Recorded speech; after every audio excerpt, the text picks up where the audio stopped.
Hey guys, we are here at 48th Street in Manhattan to see Hadestown at the Walter Kerr Theater. Hadestown is a mythical tale of young dreamers that invites you on a haunting yet hopeful ride to hell and back.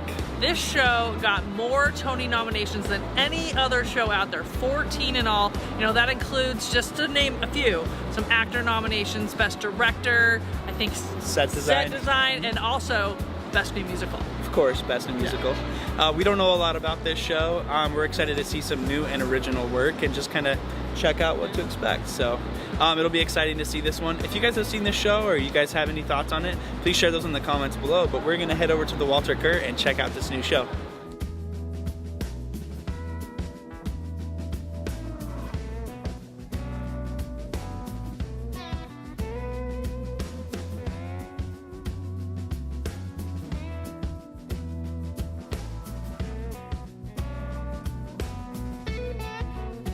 Hey guys, we just saw Hadestown, and you know, there was so much energy in that whole theater. It was really cool. Definitely the most energetic ride to hell that I've ever been a part of.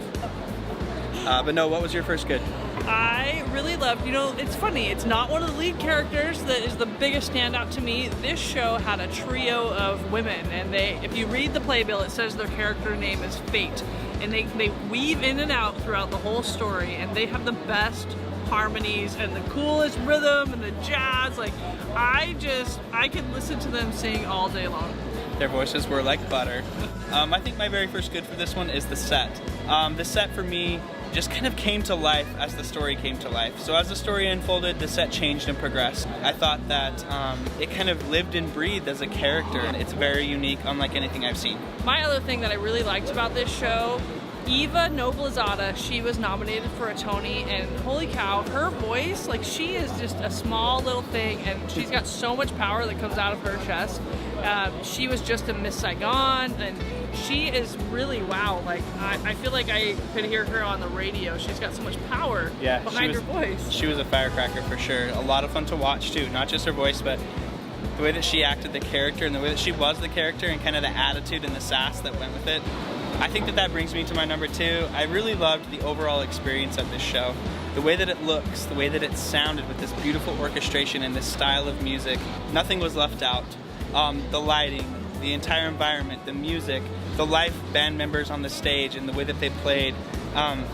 It just took you to this entire new realm and this entire new environment and just kind of transported you. So the crowd here was electric. It was amazing. It's so much fun to be in New York City and to see shows right around Tony time, especially the show that has the most Tony nominations this year. So that brings us to opportunities. What was your opportunity with the show? My opportunity, you know, everybody keeps asking me, like, on Instagram and even texting me, like, does it live up to the hype? And that's a hard question to answer, because for me, I didn't really love the story. I had a really hard time connecting with it, and I think part of that was the whole Greek mythology thing. I've never been a fan of that, and I've always struggled with it, and it's a little hard for me to understand. The story dragged for me in the first act, but it picked up a lot in the second act, and so, you know, I'm glad I went and saw it, but it's not for me. It wasn't my favorite, but I'm glad I did it, and I'm glad I saw it, because it really was a very electric room, and there was so much talent on stage. I can talk about a lot more good things than just two, but, you know, we don't have all day. I think my opportunity for this show is definitely all about kind of the way that you understand it and the way the show is. I think that there is, like Greek mythology, there's a lot open to interpretation, and everyone's going to take it a little bit different way, which can be a blessing and a curse for this show. For me, I truly believe to fully understand and to, you know, accept or to really love this show, you need to see it 2, 3, 4, 5 like the lady. 5 like the lady in front of us at the stage door. You're gonna need to see it a couple of times, but I really like the way that they brought it around at the end, and I really like the way that it connected at the end, and this kind of idea that it's all, you know, old is new and new is old and that kind of thing. I'm just gonna say, you know, one thing I enjoyed was, like, after the show, Bobby and I had a whole conversation about, well, what did you think about this and how did this mean? And he explained things to me totally differently the way that I was seeing things. And so I love when theater prompts a good conversation as well. Yeah, and this one will definitely prompt the conversation, but some might be turned off by the fact that it maybe is a little harder to follow than some other ones. I think the thing I really want to shout out about this show, though, is its journey and its path and its progress and its ability to make it to Broadway. And it was a concept album, and it was off Broadway, and it was like just developed and all this stuff, and it just has a very unusual path to getting to Broadway. Also, it's not necessarily like superly overly commercialized material that everyone's going to resonate with, like we're talking about here. And a lot of times I think that there are some wonderful shows that get passed over because of things like that. And so it is really great to see a show like this and of its complexity and things like that on the stage on Broadway, and doing so well on the stage on Broadway as well. So overall, the experience of it is just wonderful. It's unique and it's unlike anything else, and it's definitely worth checking out and going to see.